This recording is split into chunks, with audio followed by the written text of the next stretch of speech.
मशहूर कव्वाली यहाँ पर आए, उन्होंने एक शेर सुनाया जी। उन्होंने कहा कि जा रहे हैं जान ले जाइए और हमारा सामान भी ले जाइए करने जाने का। क्या क्या फीलिंग रही उस समय आपकी? फीलिंग बहुत अलग थी क्योंकि जी, मैं इशिका गुलाटी हूँ, मैं एक पत्रकार हूँ और मैं यहाँ पर रूहानी उत्सव के साथ ही जुड़ी हुई हूँ। और जब आपके ऊपर ऐसा शेर बोला जाता है या कुछ ऐसा बोला जाता है, वो भी सरेआम बोला जाता है, सबके सामने बोला जाता है, ऑडिटोरियम में तालियों के गूंज के बीच में बोला जाता है, तो वो सेंटर ऑफ अट्रैक्शन जो मैं बनी हूँ वहाँ पर, थोड़ा सा मुझे एम्बैरेसिंग लगा, लेकिन बहुत खूबसूरत भी लगा कि उनकी ओर से ये मुझे शेर बोला गया है। एम्बैरेसिंग लगा, लेकिन बाद में फिर जब पब्लिक ने तालियां बजाई तो एक मुझे लगता है कि रोंगटे खड़े होने वाली बात थी। जी बिल्कुल, क्योंकि उनकी तरफ से वो चीज़ आई है तो सराखों पर है। एक्सक्यूज मी मैम, कहाँ जा रहे हैं आप? जी ये खड़े नहीं, आप जा रहे थे कि जा रहे हो, इसका कव्वाली से कोई ताल्लुक नहीं है। जा रहे हो तो मेरी जान भी लेते जाओ, जान भी लेते जाओ और साथ में गाने बजाने का सामान भी लेते जाओ।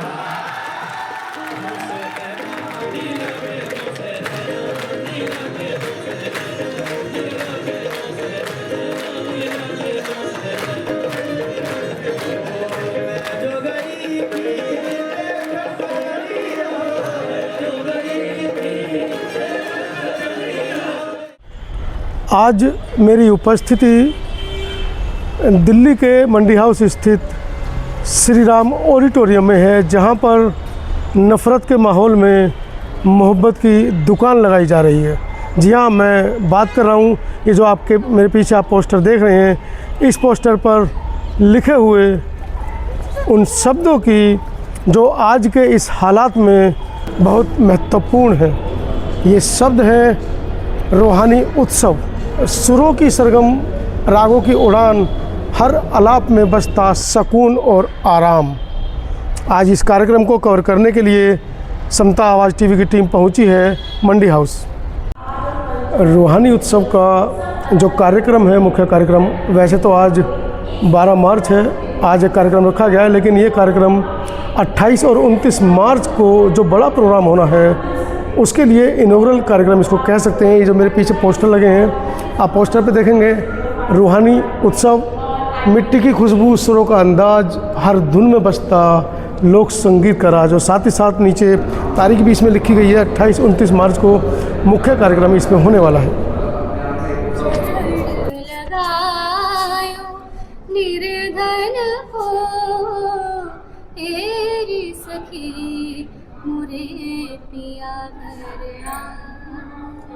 हेलो, नमस्ते, मैं हूं कनुप्रिया और मैं एक सिंगर हूं। आज मैंने परफॉर्म भी किया है रूहानी उत्सव के ग्रैंड ओपनिंग में। मैं मोस्टली गज़ल, ठुमरी और फोक गाती हूं। रूहानी उत्सव जो है, उसका जो फेस्टिवल होने वाला है वो 28 और 29 तारीख को होने वाला है, और मैं तो ज़रूर अपने पूरे परिवार के साथ वहाँ पर जा कर के और अलग अलग जगह से अलग अलग आर्टिस्ट जो वहाँ पर परफॉर्म करने वाले हैं उसको एंजॉय करने वाली हूँ। आप भी ज़रूर आइए। एड्रेस है बनसेरा पार्क, नियरेस्ट मेट्रो स्टेशन है सराय काले खां। कुछ ऐसे है ये रूह तुझ में, कुछ ऐसे है ये रूह तुझ में, है तू इसमें और ये तुझ में। कुछ ऐसे है ये रूह तुझ में, है तू इसमें और ये तुझ में। ये जो महदूद किया है दायरा एक, सब खेल ही खेला है इसमें। ये दायरा जिस दिन तोड़ दूं मैं, ये दायरा जिस दिन तोड़ दूं मैं, एक तुझसे तुझको जोड़ दूं मैं। ये दायरा जिस दिन तोड़ दूं मैं, एक तुझसे तुझको जोड़ दूं मैं।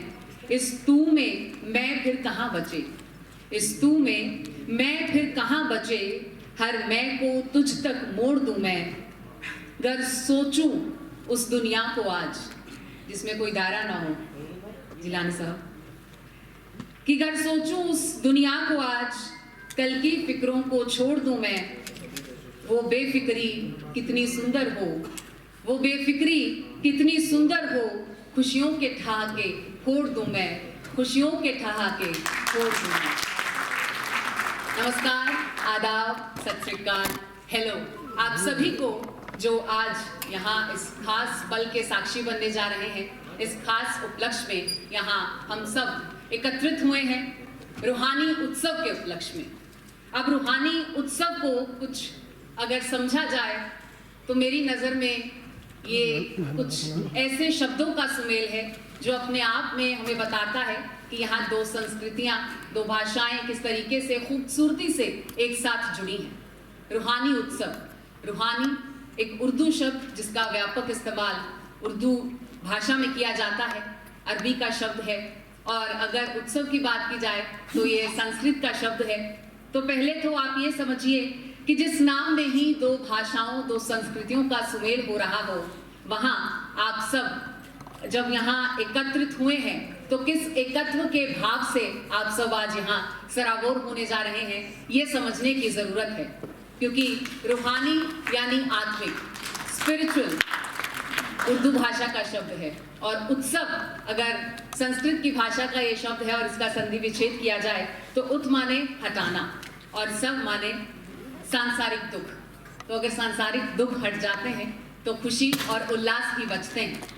तो रूहानी उत्सव को कुछ यूँ समझा जा सकता है कि सांसारिक दुखों से मुक्त होकर आत्मिक खुशी से सराबोर होना। तो इस कार्यक्रम के अंत तक आज आप उस आत्मिक सुख से सराबोर होंगे।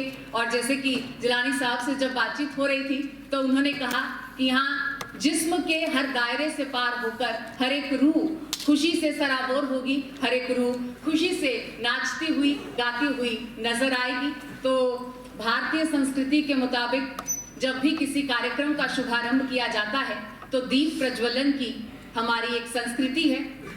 तो दीप प्रज्वलन से ही आज के इस कार्यक्रम का शुभारंभ होगा, और इसके लिए मैं कुछ खास गणमान्यों को इस मंच पर आमंत्रित करना चाहूंगी। सैयद कालिम निज़ामी साहब, आप ट्रस्टी हैं दरगाह हजरत निज़ामुद्दीन से, आप भी सर मंच पर आइए और तालियों की गड़गड़ाहट के बीच उनका स्वागत कीजिए। मिसेस पुनीता राजू, आप भी मंच पर आइए। यूँ तो जब इनकी भूमिका मुझे बताई जा रही थी तो इस कार्यक्रम में भी कहा गया कि एक मातृत्व की जो भूमिका है वो इन्होंने निभाई है।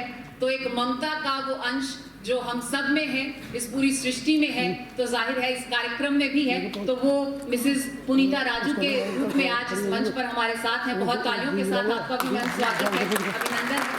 एडवोकेट अनिल वर्मा जी, आप भी मंच पर आ जाएं। और कैलेब कैप्टन, आप एग्जीक्यूटिव डायरेक्टर हैं relief for Africa foundation Kenya से, आप भी सर मंच पर आइए और इस मंच की शोभा बढ़ाइए। और ग्लेडियास कैप्टन, इनकी धर्मपत्नी है, वो भी मंच पर आएंगी, नियंत्रण में भी है, इन्हीं की लीडरशिप में भी है। तो जोरदार तालियों के साथ स्वागत कीजिए तमाम गणमान्यों का। और अब हम बढ़ेंगे आगे। दीप प्रज्वलन की हमारी ये जो संस्कृति है, उसी भाव से आज इस कार्यक्रम का भी आगाज यहाँ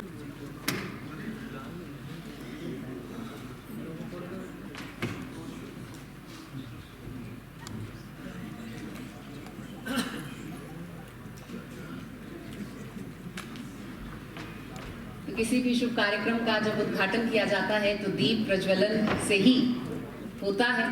ज्ञान, प्रकाश और सकारात्मकता का एक ऐसा सुमेल इस मंच से, और वहीं नकारात्मकता, अंधकार की कोई भी गुंजाइश यहाँ पर ना रहे।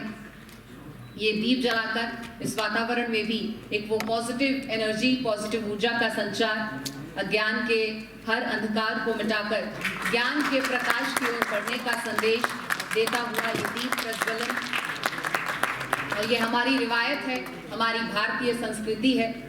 ये जलती हुई हर एक लौ ज्ञान और प्रकाश का एक माध्यम बनेगी।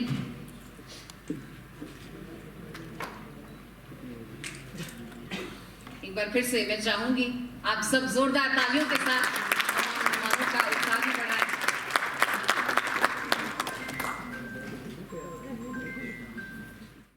तो कार्यक्रम की रूपरेखा जैसी भी रहेगी, आगे आगे उस पर हम आगे बढ़ते रहेंगे। लेकिन अभी जो है वो एक टीजर आपको दिखाने जा रहे हैं कि किस तरीके से ये जो कार्यक्रम आज हम कर रहे हैं, ये एक ग्रैंड ओपनिंग है, एक ग्रैंड अनाउंसमेंट है रूहानी उत्सव के उस कार्यक्रम का, जिसकी एक पूरी फिल्म हम 28 और 29 तारीख को आने वाले सप्ताह में देखेंगे। और ये रियलाइज करेंगे कि किस तरीके से ये पूरी पिक्चर अभी बाकी है और एक वो व्यापक स्वरूप फिर जो दिल्ली से निकलकर अन्य राज्यों में भी देखने को मिलेगा और फिर वैश्विक स्तर पर भी, इंटरनेशनल लेवल पर भी एक ऐसा ही उत्सव सेलिब्रेट किया जाएगा जहां पर मानवता को सेलिब्रेट किया जाएगा, इंसानियत को सेलिब्रेट किया जाएगा, आर्ट एंड कल्चर को, स्पिरिचुअलिटी को, अध्यात्म को सेलिब्रेट किया जाएगा। तो आज एक टीजर आपको दिखाने जा रहे हैं और फिर जब जैसे जैसे कार्यक्रम आगे बढ़ेगा आप एक ट्रेलर भी आज पूरा देखेंगे और पूरी फिल्म फिर आप देखेंगे 28 और 29 तारीख को। तो अभी मैं रिक्वेस्ट करूंगी हमारे डिपार्टमेंट से कि अभी एक प्रेजेंटेशन एक ऑडियो विजुअल के रूप में आपको दिखाएं कि ये पूरा उत्सव कैसे इसकी एक रूपरेखा रहने वाली है और क्या वो तस्वीर बनने वाली है जिसके लिए आज हम सब यहाँ पर एकत्रित हुए। प्लीज।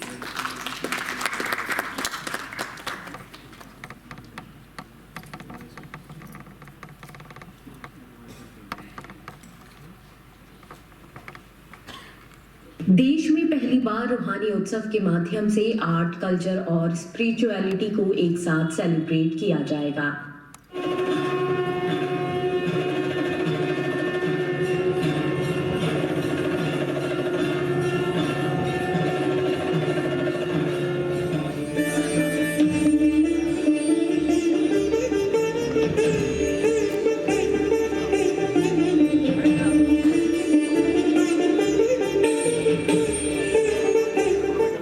आपको दिखेगी हमारी संस्कृति, हमारी कला, एक खास महफिल, एक अनोखा जश्न।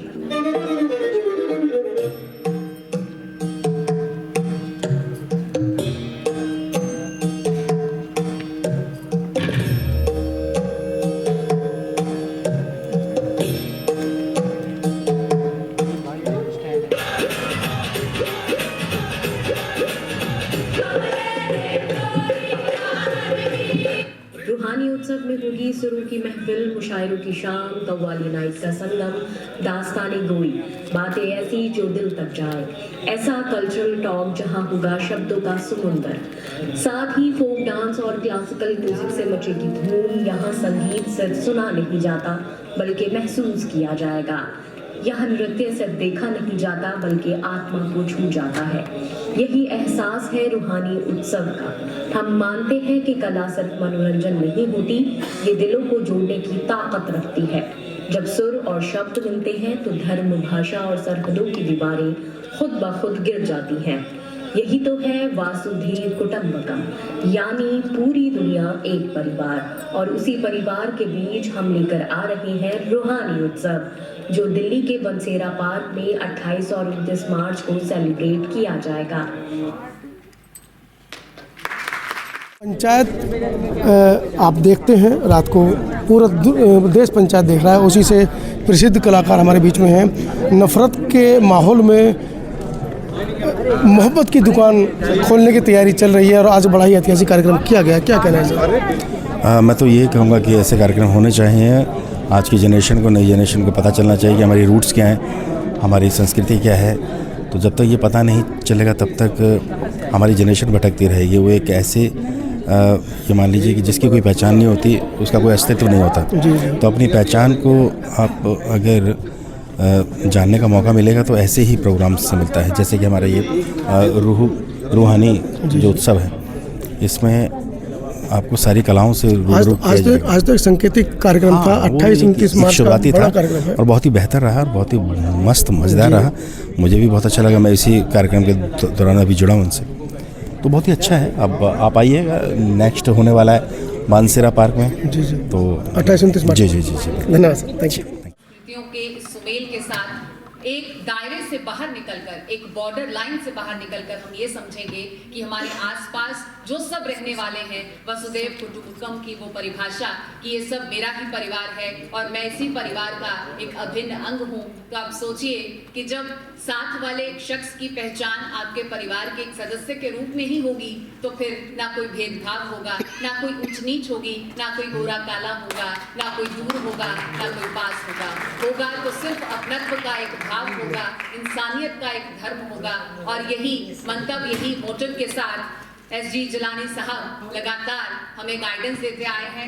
वो फाउंडर हैं रूहानी उत्सव के, और इसी टीजर के साथ कुछ अल्फाज इसमें जब वो जोड़ेंगे, जोरदार तालियों के साथ आप स्वागत कीजिए, तो हम और बेहतर समझ पाएंगे कि किस मोटिव से इस कार्यक्रम का आगाज हुआ और आगे जो अंत होगा, और आगे बेहतरीन एक, मैं कहूँगी कि अंत ना होकर एक कारवा शुरू होगा, एक सिलसिला निरंतर जारी रहेगा, तो वो बेहतर बता पाएंगे जिलानी साहब। बहुत आइए सर, स्वागत है।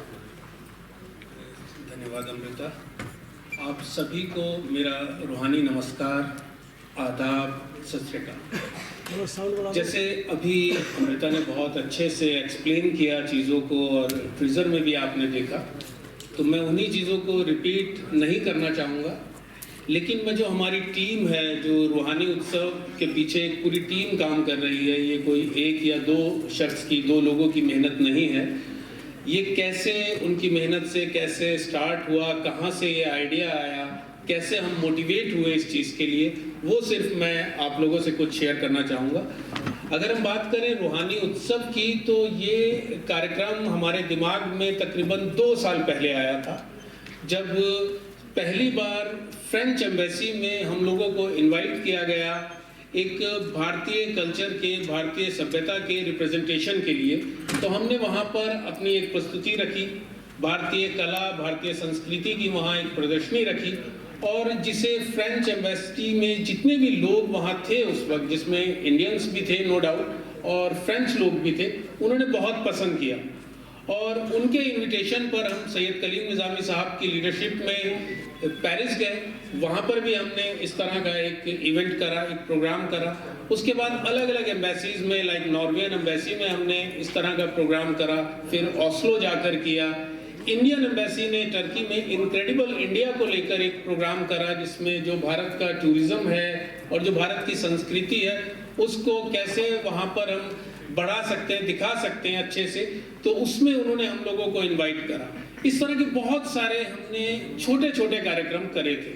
जब हम ये लगातार कार्यक्रम कर रहे थे, तभी हमारे बीच में डिस्कशन तो होता रहता था, तो ये आइडिया आया कि हम क्यों ना एक इसे बड़े प्लेटफॉर्म पर करें, एक बड़ा मंच हम सजाएं, क्योंकि हमने एक्सपीरियंस लिया उन सारे छोटे छोटे कार्यक्रम से कि पूरे विश्व में हम जहाँ भी जा रहे हैं, चाहे हम यूरोप में जा रहे हैं, चाहे मिडिल ईस्ट में जा रहे हैं या अमेरिका जा रहे हैं, सब लोग भारतीय कल्चर में बहुत रुचि लेते हैं, उन्हें अट्रैक्ट करता है हमारा कल्चर। तो हम एक ऐसा बड़ा मंच सजाएं जहाँ पर हम सिर्फ विदेश के ही नहीं, अपने लोग भी, क्योंकि कहीं ना कहीं हम लोग भी अभी अपने कल्चर से अछूते हैं। भारत एक बहुत बड़ा देश है, बहुत सारी संस्कृति इसमें सम्मिलित है, घाट घाट पर यहाँ भाषा बदलती है, लोगों का रहन सहन खान पीन बदलता है, तो हम भी एक दूसरे को पूरी तरह से नहीं जानते हैं। नागालैंड में, असम में, मणिपुर में क्या कल्चर है, ये शायद हम दिल्ली में बैठकर, पंजाब में, उत्तर प्रदेश, हरियाणा में बैठकर पूरी तरह से नहीं जान सकते। या कश्मीर और राजस्थान का क्या कल्चर है, ये शायद आंध्र प्रदेश और कर्नाटक और असम के लोग नहीं जानते होंगे। इसी तरह से महाराष्ट्र या गुजरात का क्या कल्चर है, शायद मणिपुर वाले लोग पूरी तरह से नहीं जानते होंगे। तो वहाँ से हमारे दिमाग में ये आइडिया आया कि हम एक ऐसा मंच सजाते हैं जहाँ पर सिर्फ भारत के लोग ही नहीं, भारत और विदेश सब लोगों को हम पूरा जो भारतीय कल्चर है उसे एक प्लेटफॉर्म पर लाकर हम उसका शोकेस करें, उसे दिखाएं, उससे उन्हें जोड़ें। तो जब ये आइडिया दिमाग में आया तो रूहानी उत्सव का अस्तित्व ने जन्म लिया, रूहानी उत्सव पैदा हुआ। अब इसे जैसे आपने ट्रेजर में भी देखा है, हमने कोशिश करी है कि जो भी हमारा कल्चर है, यूनिटी इन डाइवर्सिटी जैसे हम कहते हैं अपने देश के लिए, कि यहाँ पर बहुत सारी डाइवर्सिटी है लेकिन हमें जोड़ती है भारतीयता। तो हम भारतीयता के एक मोटो को लेकर इस कार्यक्रम की हमने रूपरेखा तैयार करी है, जहाँ पर सिर्फ अलग अलग प्रदेश के, अलग अलग जगहों के सिर्फ गीत संगीत या जो उनका फोक म्यूजिक है, डांस है, उसी को हमने टारगेट नहीं करा है। सिर्फ उसका ही वहाँ पर आपको देखने को नहीं मिलेगा। बहुत सारी ऐसी कलाएं हैं जो लुप्त हो रही हैं, जो आहिस्ता आहिस्ता धीरे धीरे खत्म हो रही हैं।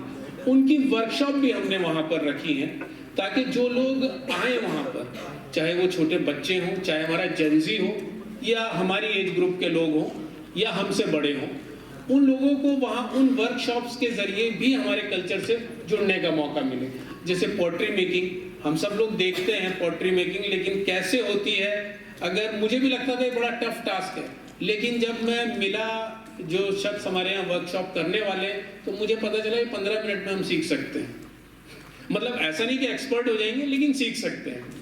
तो हमने इस तरह की वर्कशॉप डिज़ाइन करी। हमारे बीच में राकेश खत्री जी हैं, नेस्टमैन ऑफ इंडिया कहलाते हैं। 6 लाख से ज़्यादा पक्षियों के लिए उनके घर बनाकर ये पूरे देश में अलग अलग जगह रख चुके हैं।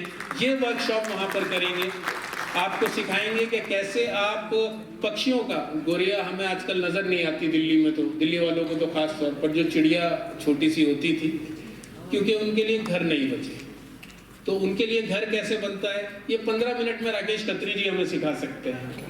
देवनागरी या उर्दू कैलीग्राफी हम वहाँ पर सीख सकते हैं, उसका पूरा एक एग्जीबिशन है। और इस तरह की बहुत सारी चीज़ें हैं। मैं अगर यहाँ सारी चीज़ें बताऊँगा तो समय भी ज़्यादा लगेगा और शायद आप बोर भी होने लगे कि स्पीच देना चालू कर दिया इन्होंने। हम आए थे कव्वाली सुनने, एक संगीत का मज़ा लेने, तो मैं आपका ज़्यादा समय नहीं लूँगा। सिर्फ यही कहूँगा कि यहाँ एक छोटा सा ट्रेलर आपको दिखाया गया है। आप 28 और 29 मार्च को बांसेरा पार्क दिल्ली में आइए। मैं आपसे वादा करता हूँ कि आप मायूस नहीं होंगे, आपकी आत्मा उत्सव मनाएगी, तभी आप कहेंगे ये सच में रूहानी उत्सव था। बहुत बहुत धन्यवाद।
बहुत शुक्रिया, बहुत अच्छा लगा जाकर भी और बात रख करके भी अभी। I hope you guys also had a good time. Thank you.